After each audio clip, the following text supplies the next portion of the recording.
part two of our special report tonight on the Kelvin Prison Initiative. We meet the woman in charge of making this program a big success. We also revisit inmate and now full-time student Brian Peterson of Kalamazoo, who killed a man, he says, to stop a vicious attack on his roommate. Nevertheless, Peterson was convicted of second-degree murder and sentenced to prison, where very recently he's embarked on a long journey without ever leaving the confines of Richard A. Handlon Correctional Facility in Ionia. Andy Dominiani has more. Being accepted into this program was a big deal for me. This is something that I can do now without the distractions of life.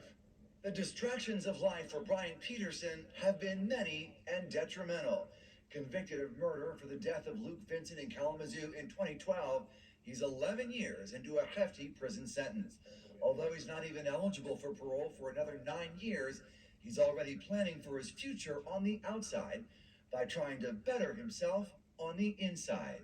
He's been an eager and engaged student since the day he arrived. Carrie Bosma runs the Prison Initiative for Calvin, which is based on a similar college program that changed for the better what was considered the worst maximum security prison in America, the Louisiana State Penitentiary.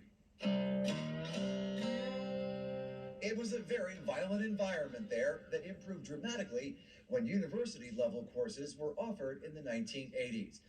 Bosma says the same enthusiasm to learn has increased the quality of life at Ionia and created a subsection of college-educated inmate experts who were charged with counseling other prisoners and changing prison culture. They want to learn and challenge each other, and it's a really exciting classroom to be in. Peers who are facilitating these groups are the most effective way to bring about success. So this isn't just about here, get your degree and go off and do things outside. This is about changing the culture within these walls. That's right. So this is one of the distinctive things about the Kelvin Prison Initiative, is that the focus is on the environment here in the prison.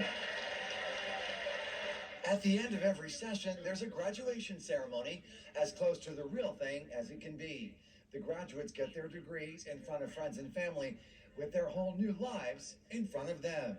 There are a lot of great things that I get to do in my work with the MDOC, but probably the single most enjoyable thing is going to college graduations. Those are by far the most fulfilling days working for the MDOC. As for Peterson, he now says he wants to give back, become a social worker, maybe a hospital chaplain, helping those who don't have the means or resources to help themselves. I grew up in poverty, and that kind of followed me through my life. I never would have been able to afford to go to Kelvin. The fact that I'm here, it tells me that, other people saw some worth in me. That's a good feeling. That's a great feeling. So you're proud of you? I'm proud of me. So you heard Brian say he's interested in social work. Yeah. The human services courses, along with the faith and community leadership, are designed to work together to equip them to see and understand the people around them and then look for ways that they can help them. However, there's no guarantee that Peterson will graduate or get out of prison anytime soon. Both will depend on hard work, a positive attitude, and Peterson says a lot of help from above. I've been through so many things since I've been in prison. It's hard not to see the hand of God. You can't change the past, but you can change the future. Kelvin gives that to you. He gives you purpose, and it also gives you the sense of meaning and a second chance. We all want a second chance. Now, CPI students like Brian graduate with a dual degree in faith and community leadership and human services. And CPI students are eligible for federal second chance Pell Grants to pay their tuition. The program is also partially state funded, but does rely heavily on donations. For more information or to see this story again, visit WWMT.com. Well, tonight